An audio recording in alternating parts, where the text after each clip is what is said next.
Mom, why does this boy have such an old mother? Anton suddenly asked, loud enough for the whole bus to hear. Margarita began to scold her son for such ineptitude and blushed deeply. An older woman, sitting on the seats in front of Margot and Anton, was holding a child of 1.5 or 2 years old. Because I'm not a mother, she said, leaning towards Anton, but also quite loudly. Mom, she stole the child, Anton suddenly began to shout, jumping up from his seat. It's just me, a grandmother, the woman laughed. Excuse me, forgive me, Margarita began to justify herself and dragged her son to the exit. Please excuse me, passengers. Some laughed, others condemned. Margarita, her face flushed, jumped off the bus 3 stops early. Well, good job, you helped, nothing to say, she grumbled at Anton. Now I'll have to walk. And please don't whine about your legs hurting after kindergarten. How many times do I have to tell you not to ask stupid questions in front of people, especially when those people are right next to you? Wait until we're home and ask as many as you like. By the time we get home, I'll have forgotten what I wanted to ask, Anton grumbled resentfully. He was 4.5, and like all children, he was a terrible questioner. Why? And from what? How? For what? Where from? All these questions intrigued Anton. He had 100,000 of them in his head in a single minute. Of course, he couldn't keep them all in his head and then ask at a convenient time. And he'd gotten used to the fact that at home, there was no such convenient time either. At home, his mother would be fidgeting at the stove for half the evening and would herself chase him out of the kitchen, because the kitchen was small. There was barely room to turn around in there alone. God forbid he should spill boiling water or spill it. Then Eduard Anatolievich would come home from work, and his mother would fuss over him. Anton was a little confused. This Eduard Anatolievich was supposedly a grown-up, big man, and yet his mother fussed over him as if he were in the nursery group at kindergarten. She took off his boots when he came home from work, hung up his clothes, put out his food, and, it seemed, would soon be spoon-feeding him. Anton found it amusing to watch all this. At 4 years old, he had long ago taken off his own shoes and hung his own coat on a nail hammered low into the wall especially for him. But this one would sit in the hallway, legs stretched out, and wait for his mother to take off his boots and put away his clothes. Quote, "Why is your boyfriend staring at me like I'm a painted torpedo?" Eduard Anatolievich asked once. "That's how he meets you when you get home from work," Margot replied. "I'm also glad to see you.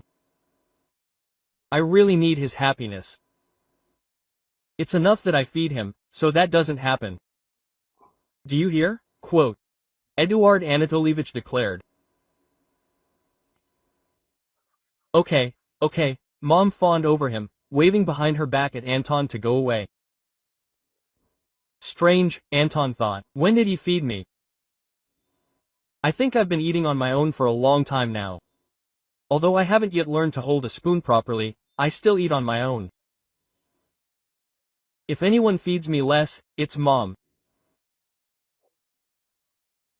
She buys groceries at the store, and then cooks all evening and on weekends at the stove, serving it to my plate. These adults are so strange, Anton decided. Sometimes they don't even understand what they're saying. Antosh, you could stay in your room when Eduard Anatolievich comes. Quote. Mom told him that same evening. Wow. Anton nodded, although he sincerely didn't understand why. Why can't he go where he wants and do what he wants at home? But Anton didn't like to upset his mother and immediately agreed to her request. Mom, Eduard Anatolievich, who is he? Is he my dad? Anton asked that same evening when Margot was putting him to bed. If this heavy-set man with a bald spot were his dad, Anton would be ready to fulfill his requests. No, Tasha, he's not your dad, his mother smiled. She liked to affectionately call her son Tasha. So why does he live here? Why doesn't he live at home? The boy asked.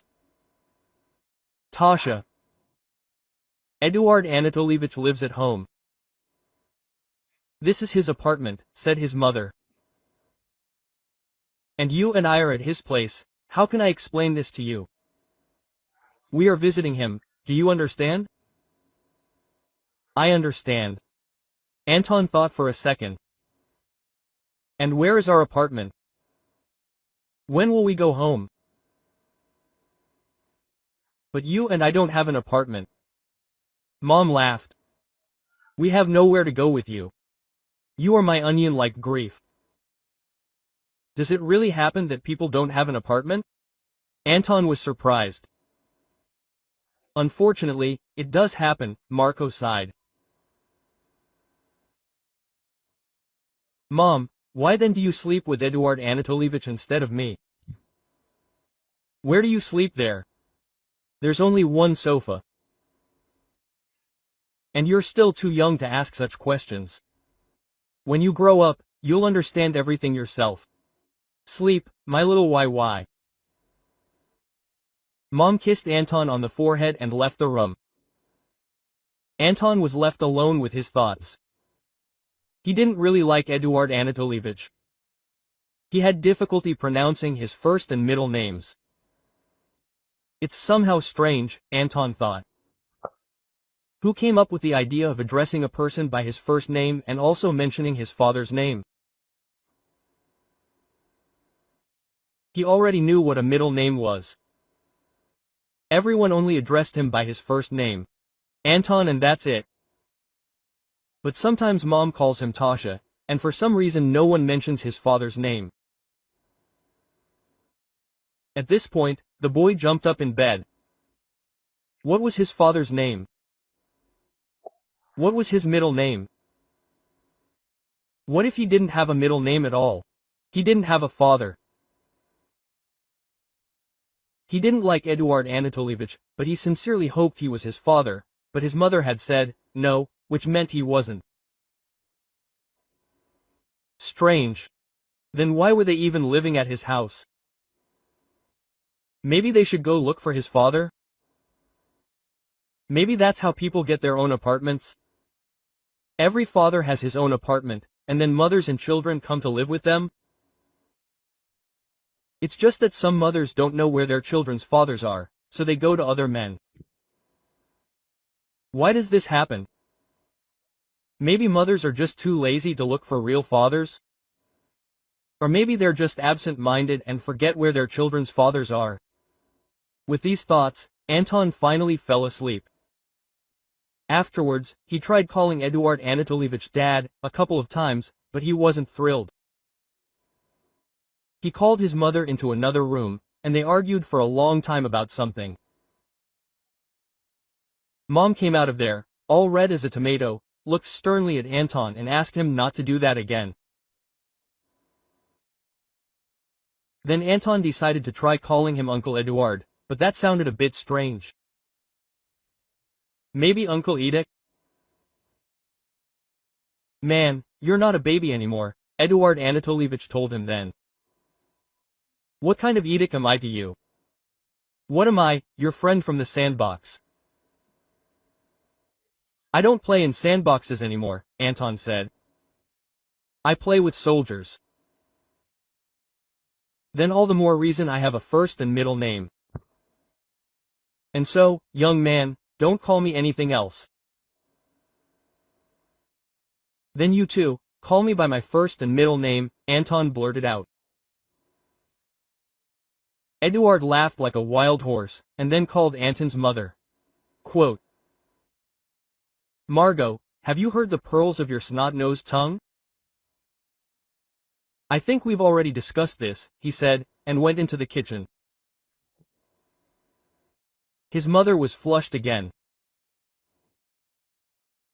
She was whispering something to Anton about the apartment again, about how if Eduard Anatolievich gets angry and kicks them out, they'll have to spend the night on the street, at the train station, or even under a bridge. That's what he wants, right? Mom, where's my dad? Anton suddenly asked. Let's find him and live with him. My God, who's putting these thoughts into your head? Quote. Margot threw up her hands. She continued trying to convince her son of something, but Anton didn't understand half of it. Then he stood in the corner for half the evening and concluded that it was best not to mess with Eduard Anatolievich at all, ever, and to pay as little attention to him as possible.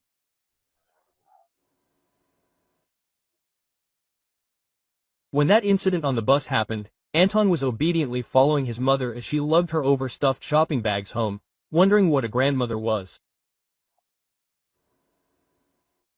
Mom, do we have a grandmother? He finally asked, unable to bear it any longer. No, we don't have a grandmother, Margot replied curtly. We're strange, Anton thought. We don't have a father, we don't have an apartment, we don't have a grandmother either. We don't really have anything. People have everything. He saw that sometimes old women picked up children from kindergarten, but he thought that they just had such old mothers. And so, seeing a child in the old woman's arms, Anton decided to ask why the boy had such an old mother. It turns out it was a grandmother. And where do grandmothers come from? There are old women sitting in the courtyard by the entrance. Maybe we should just ask one of them to be their grandmother? Anton thought. No, Eduard Anatolievich would not agree to have a grandmother move into his apartment. Mom said that they are here on bird rights. I wonder what kind of bird rights these are. What kind of rights do they have?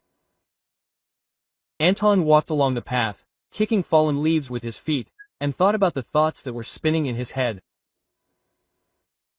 Margot walked ahead and thought about only one thing: how Anton is growing up so fast. He's started asking so many questions, and she's not at all ready to answer them. She was sure Tasha would be asking all these questions by the time he's 10, and she'd have time to prepare the answers. And now, he catches her off guard every day, and she doesn't know what to say. Just tell him his father, and now suddenly his grandmother. How do you explain to a child that they don't have grandmothers and never will? What can you say? The truth. But will he understand this truth at his age? What if he suddenly decides to do something else, like with Eduard? What should she do? How can she tell him? Memories involuntarily flooded Margot, like living pictures, like stills from a movie. The events of 6 years ago flashed before her eyes. She, a very young 11th grader, was faced with choosing a profession. All roads, all paths were open to her. At least that's what they were told at school, and that's what she thought herself. The only person who didn't think so was her mother. Quote, I said you'd go to medical school, she said in a stern voice. In our family, only a medical education is recognized. Mom, but I don't know much about chemistry. You need chemistry to get in. I won't pass the unified state exam in chemistry, Margot said. What were you thinking before? We need to hire tutors immediately, her mother yelled at her. But I thought I had a choice. I don't want to be a doctor, Margarita justified herself. Not a doctor, but a surgeon, her mother thundered. Especially a surgeon. Margot rolled her eyes. I'm afraid, you see, I'm afraid of the sight of all this. In the 8th grade, I opened a biology textbook, and there was a picture of a person covered in blood vessels and muscles. I almost threw up, because I have to control myself. Who do you take after? Emma Lvovna didn't let up. Emma Lvovna was a surgeon, an extra-class surgeon of the highest category, or whatever gradations they have. She, being a strong-willed and powerful person, simply could not imagine that someone would go against her and disobey her orders. She simply could not accept the thought that her daughter would not be a surgeon. What else can you be in this life? A janitor, or what? Mom, why a janitor right away? As if there are no other professions. Margarita tried to object. I actually want to become a musician, you understand? I don't want to cut people's bellies open or anything else. I can't even imagine how anyone can do that every day. You don't have to be a surgeon. I'll get over it, Emma Lvovna told her daughter. But you'll get into medical school without any discussion. It's either me or I just don't have a daughter. Quote. This conflict and confrontation between mother and daughter of two strong personalities didn't last long. Margot received her certificate and left home. She missed her mother and tried several times to improve their relationship, but it was all in vain. Emma Lvovna invariably returned to the same topic. Only a medical school diploma could be a pass into Margot's parental home. Margot walked along the path, shifting heavy bags of groceries from one hand to the other and recalling her youth. She was still far from old, but for some reason it seemed to her that all of this was so long ago, so catastrophically long ago. She didn't become a musician, as she dreamed. She entered the conservatory and even studied there for about a year. And then Anton appeared, and there was no longer any talk of any studies.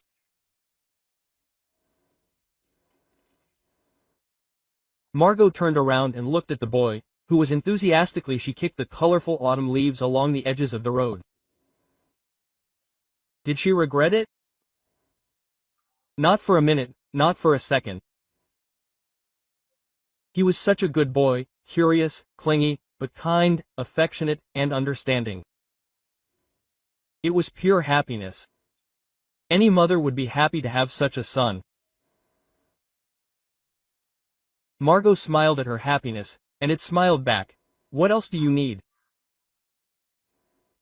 She worked in a kindergarten as a music teacher. A year at the conservatory was enough for her to be accepted there. Besides, she was truly gifted in terms of music. Anton also went to the same kindergarten when he grew up.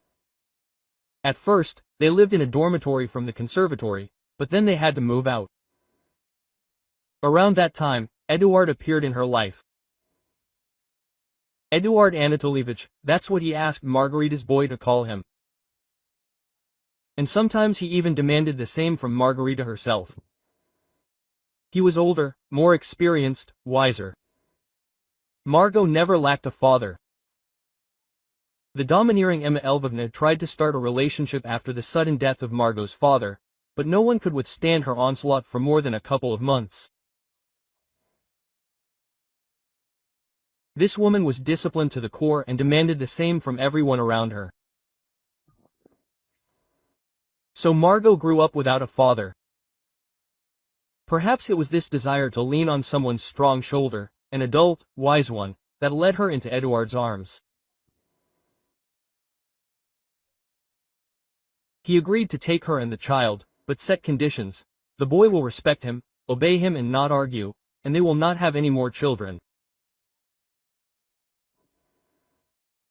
Margot strictly followed the conditions. Was there love between them? What kind of love? Margot simply swore to herself that she would do everything possible to ensure that neither she nor Anton would ever want for anything. Eduard Anatolievich was the key to this promise. What kind of love? It was more of a deal. Margot sincerely believed that every woman in the world is given only one chance to experience true love. Take her mother, for example. Her love was Margot's father. No one is to blame that he passed away so suddenly. And that's it. And no matter how hard she tried, nothing else worked. Margot was a true daughter to her mother, and she had already experienced her true love. It's like rubella. Once you get it once, you get lifelong immunity. A disease called love. It happened to Margot in her first year at the conservatory. His name was strange but sonorous, Evgraf.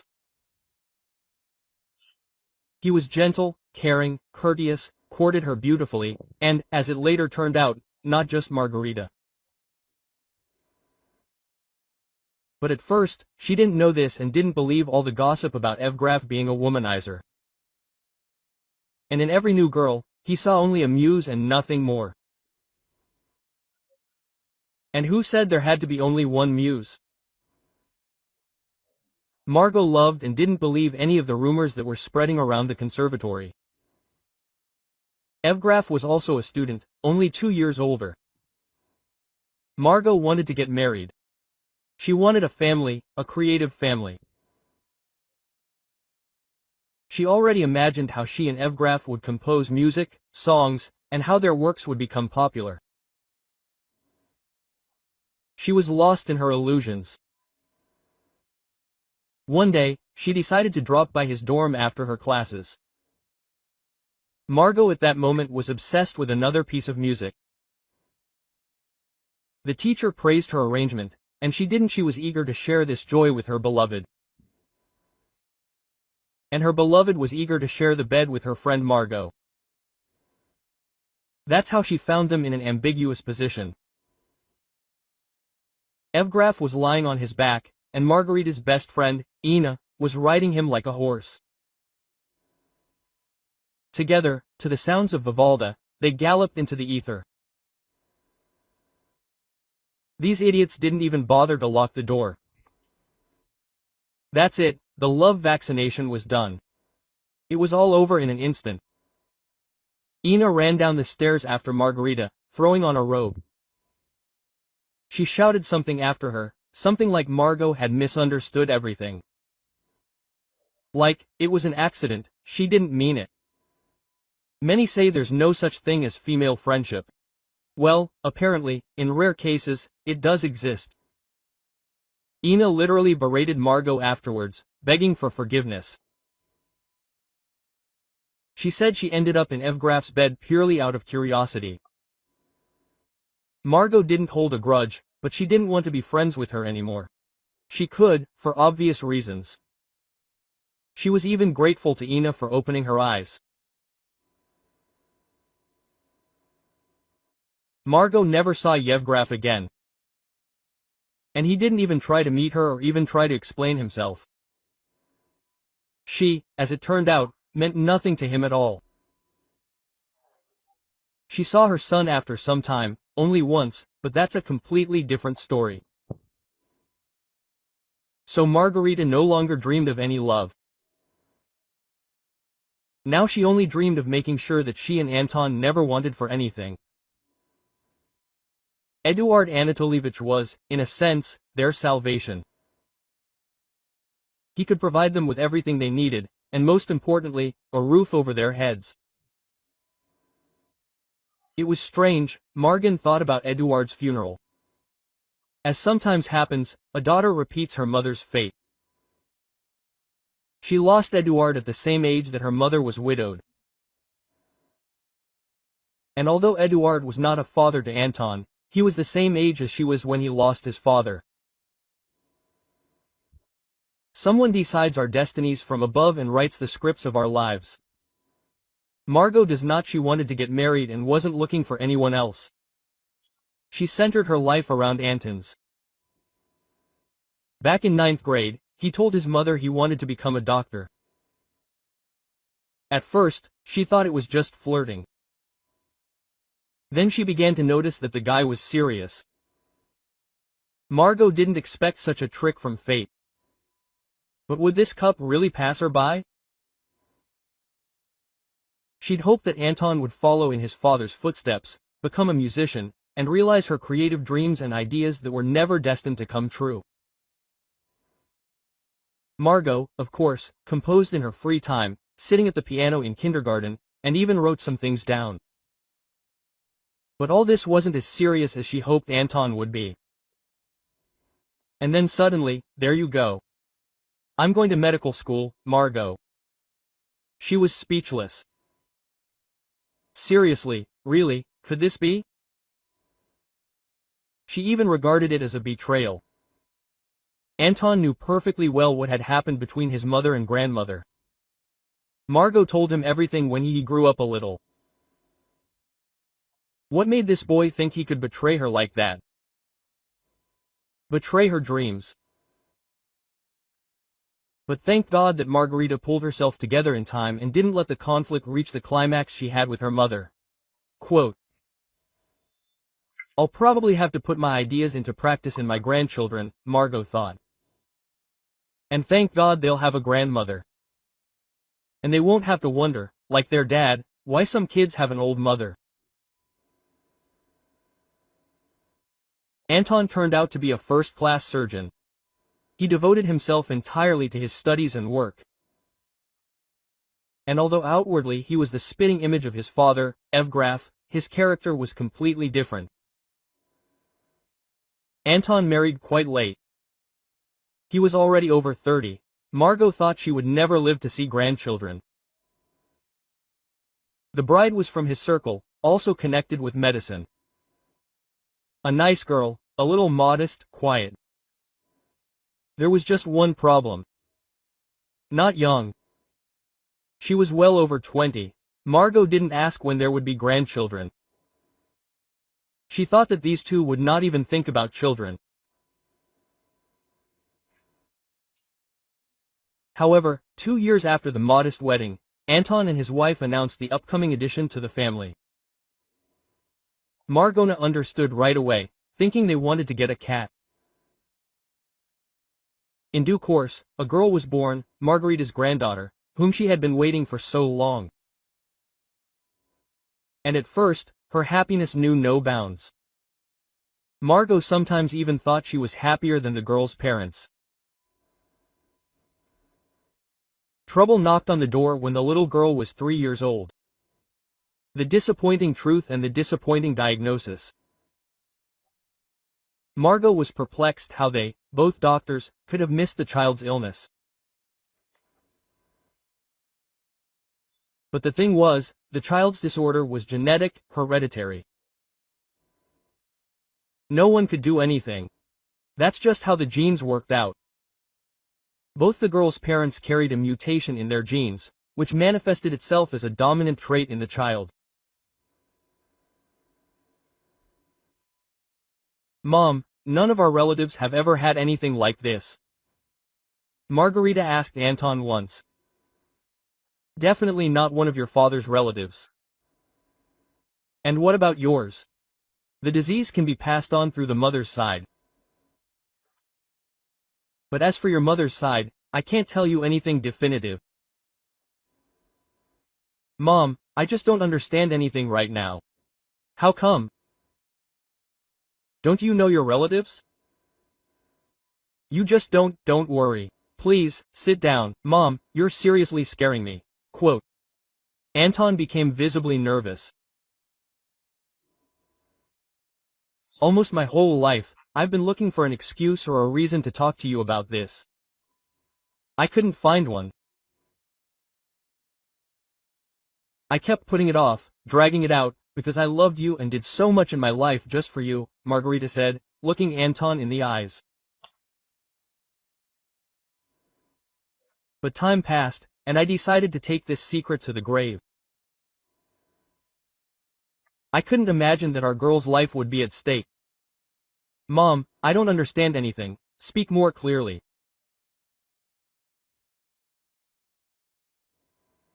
Anton began to get irritated. The thing is, I'm not your biological mother, Margarita finally said. Mom, are you delirious now? How come you're not my biological mother? Quote, Anton didn't understand. Then who are you? Margarita sat down next to her son and put her arm around his shoulder. It's a bit of a long story, but I'll try to tell it as briefly as possible. I loved your father, Evgraf, very much, but he wouldn't let anyone pass him by at the conservatory. I was a naive, foolish little girl who believed in love. But I wasn't the only one who believed in love. And then one day, I caught my friend Ina in your father's arms. It was like someone had poured water on my ears. My love for Evgraf ended somewhere between the third and second floors, on the stairwell of his dorm. I ran down so fast. Evgraf and I never saw each other again. And he had no intention of apologizing to me. But Ina, on the contrary, our friendship turned out to be more important to her. It's just a shame she realized this after she jumped into bed with my lover. I understood her and even forgave her. But friendship, like love, was over. I asked her never to appear in my life again. Margarita sighed deeply and continued, we saw each other only once after what happened. 8 months later, she was pregnant. Ina herself sought me out and asked me to take care of the unborn child. I didn't pay any attention to it. I decided she was simply having psychosis due to hormonal changes. But exactly a month later, I received a call from the maternity hospital informing me that Ina had died in childbirth. And she listed me as her only relative and supposedly her cousin. I had to make a decision. Give you up for adoption or put you in an orphanage. When I arrived at the maternity hospital and saw you behind the glass in the nursery, I asked the nurse to hold you. And when I picked you up, a trembling little thing, you looked at me with such a serious expression, as if you wanted to ask, are you going to be my mother, or should I look for someone else? Quote, you always loved to ask questions. Once, having taken you in my arms, I couldn't let you go. No one checked the degree of our filial relationship.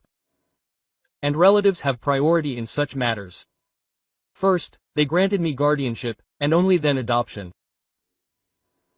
When I turned to my mother for help, she just twirled her finger at my temple. She said that she didn't need such grandchildren. Once again she reminded me of my medical school diploma and closed the door in my face. That's how we were left alone. Now you understand why I was so furious when you chose medicine instead of music. Although there is no blood relationship between us, you are clearly following in my mother's footsteps. We even lost Eduard Anatolievich at the same age as my father's mother and I. That's how things happen, son.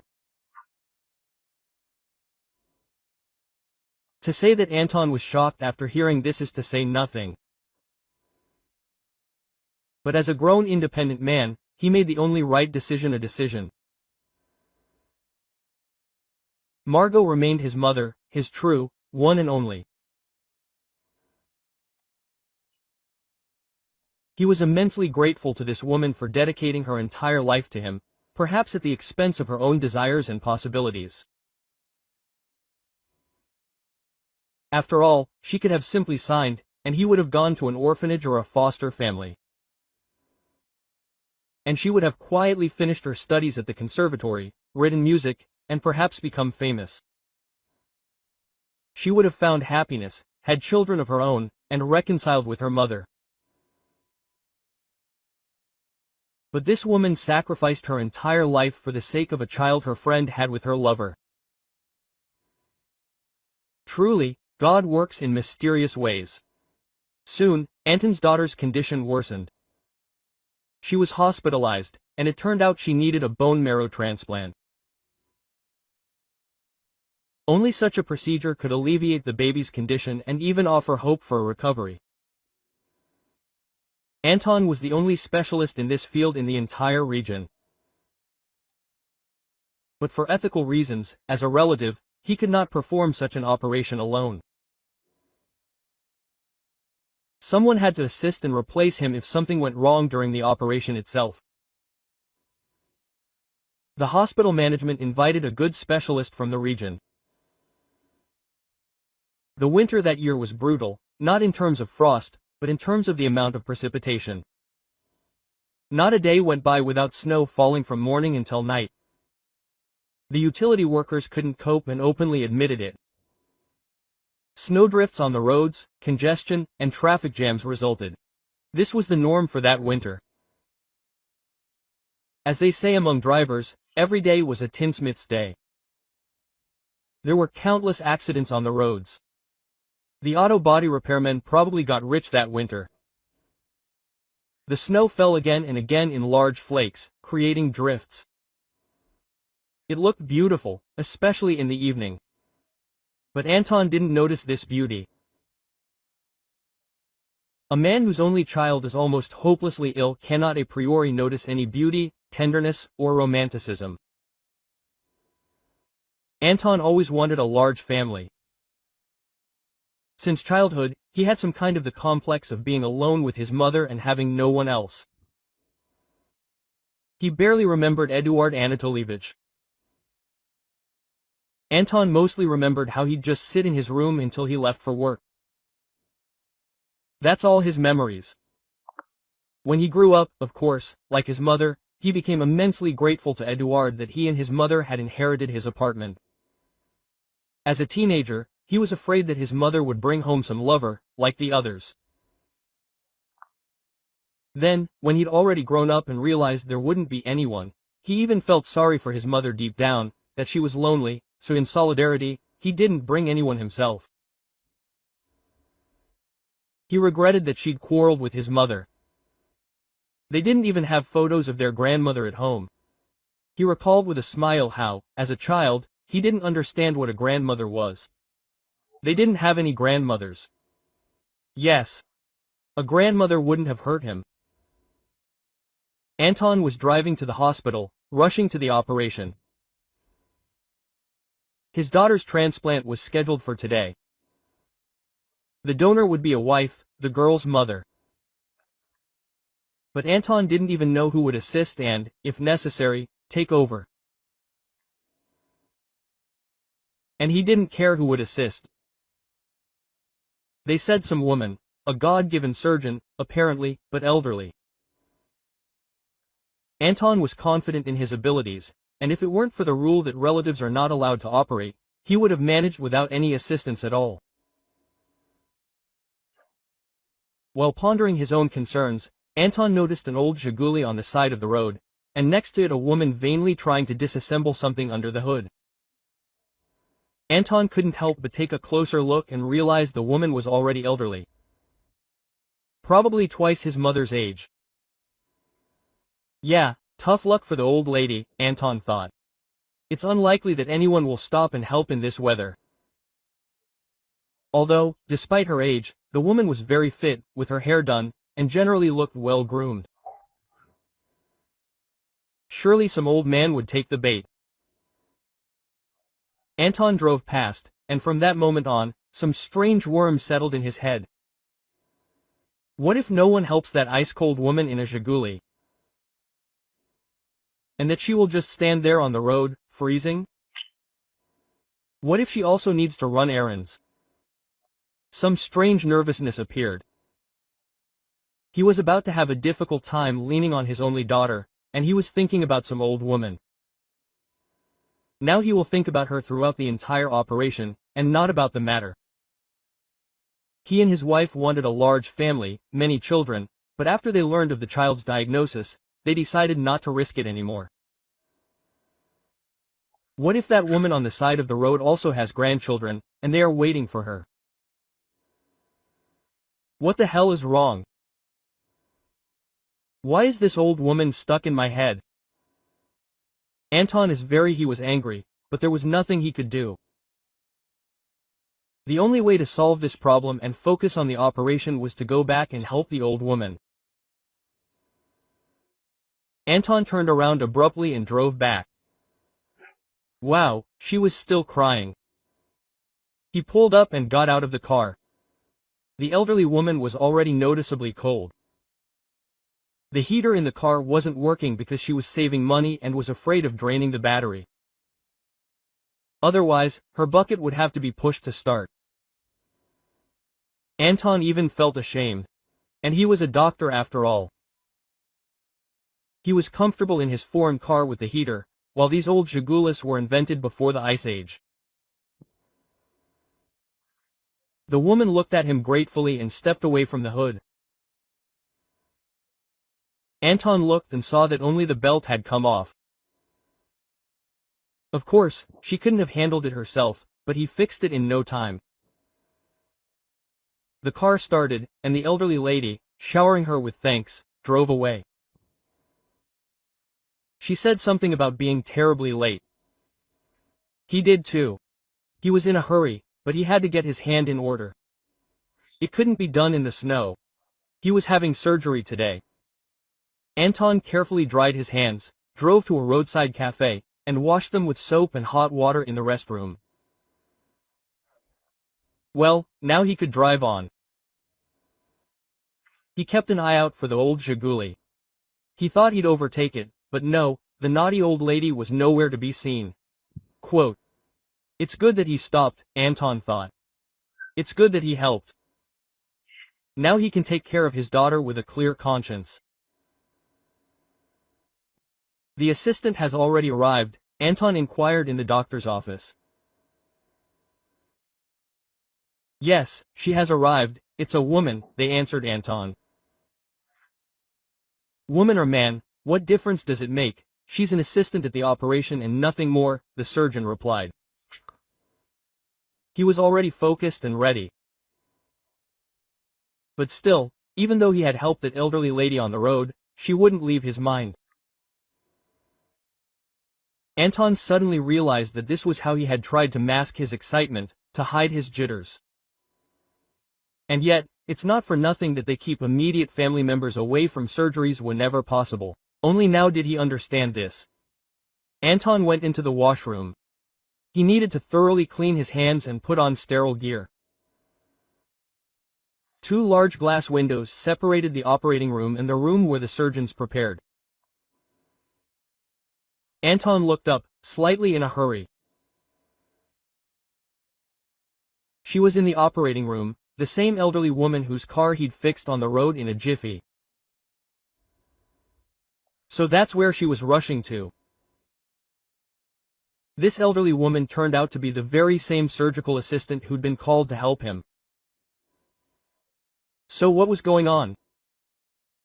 If he hadn't helped her, she'd still be standing there in the road, perhaps still is. And his daughter's surgery would have been ruined. Wow.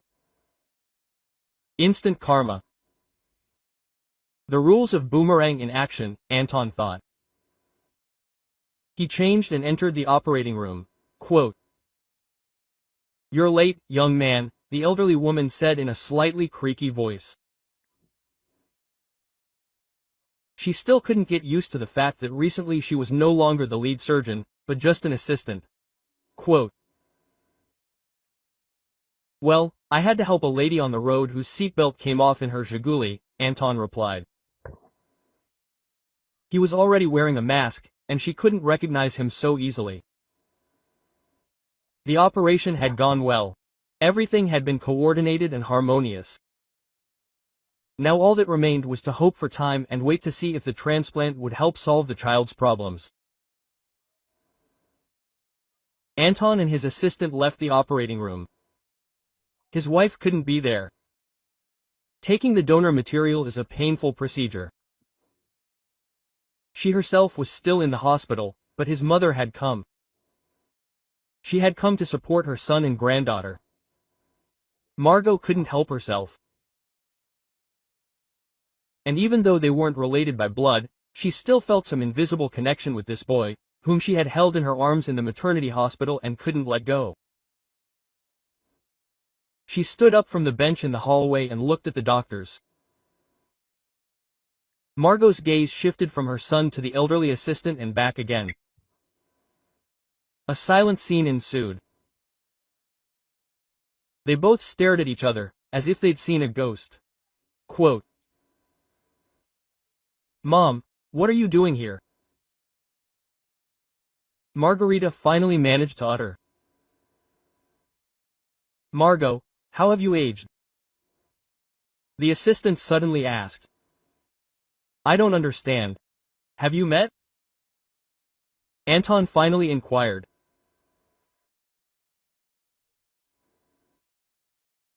"More than a young man, this person is my daughter," the elderly lady said, pursing her lips.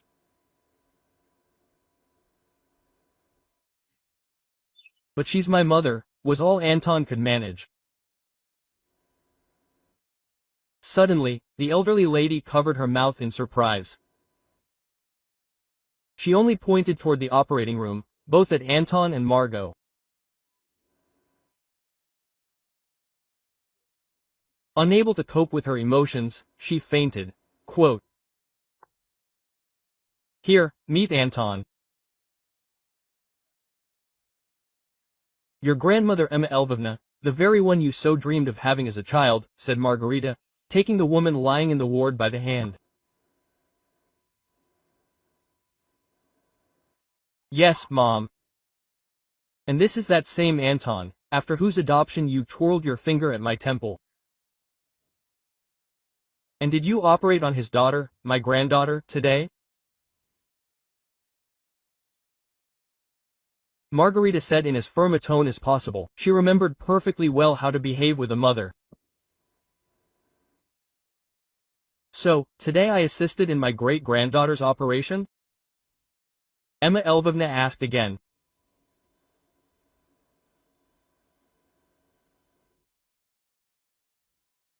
"No, Mom, today you simply assisted in my granddaughter's operation," Margot said harshly. "You still haven't forgiven me." Emma Elvovna looked at her daughter. "Oh, if you only knew how many dark minutes I experienced after you left." "Mom, I had a choice. I didn't leave. It was you who kicked me out, if you don't remember. It was you who threw me out into the street with a newborn child in my arms. And you haven't changed at all, still just as stubborn," Mama Elvovna smiled.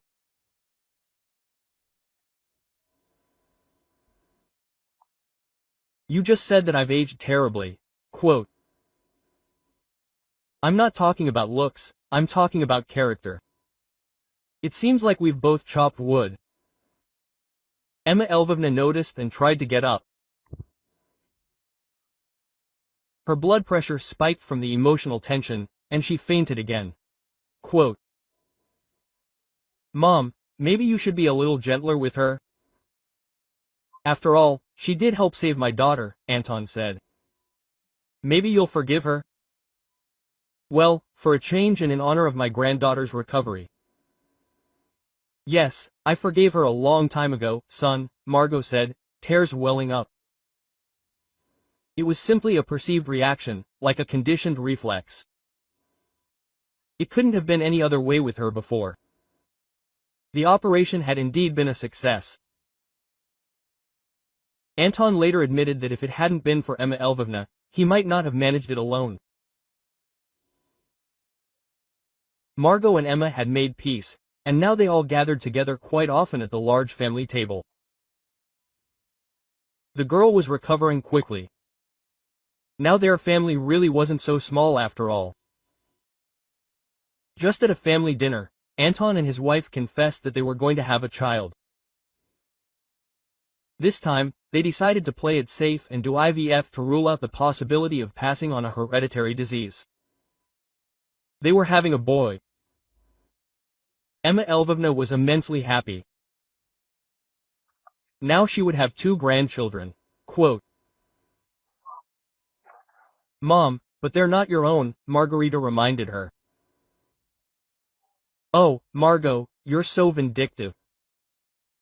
Remember, grandchildren aren't strangers," Emma said. She looked at her daughter. Quote, "And the children too," Margarita replied. "You shouldn't have run away so abruptly when you came to see me with Anton. I didn't mean to drive you away, but you literally twirled your finger at your temple when I told you I'd adopted a boy," Margot replied. "So what?" Emma looked reproachfully at her daughter. "As if you don't know me, neither me nor my character." "Yes, I didn't have time to figure out your character then. You're as stubborn as I am." "I think we're both worthy of each other," Emma replied. "But you could have at least found me. Why didn't you look?" "I did, but to no avail. How was I supposed to know you were raising someone else's child? And you'd even end up getting married?" It only now dawned on Margarita. She'd changed her last name when she married Eduard Anatolievich. My God, she'd been resentful of her mother for so many years, because her mother had severed all ties with her, even though she'd actually gone by a different name. That's what happens when people simply don't know how to communicate and negotiate normally. The two women finally hugged, after so much time, and forgave each other completely.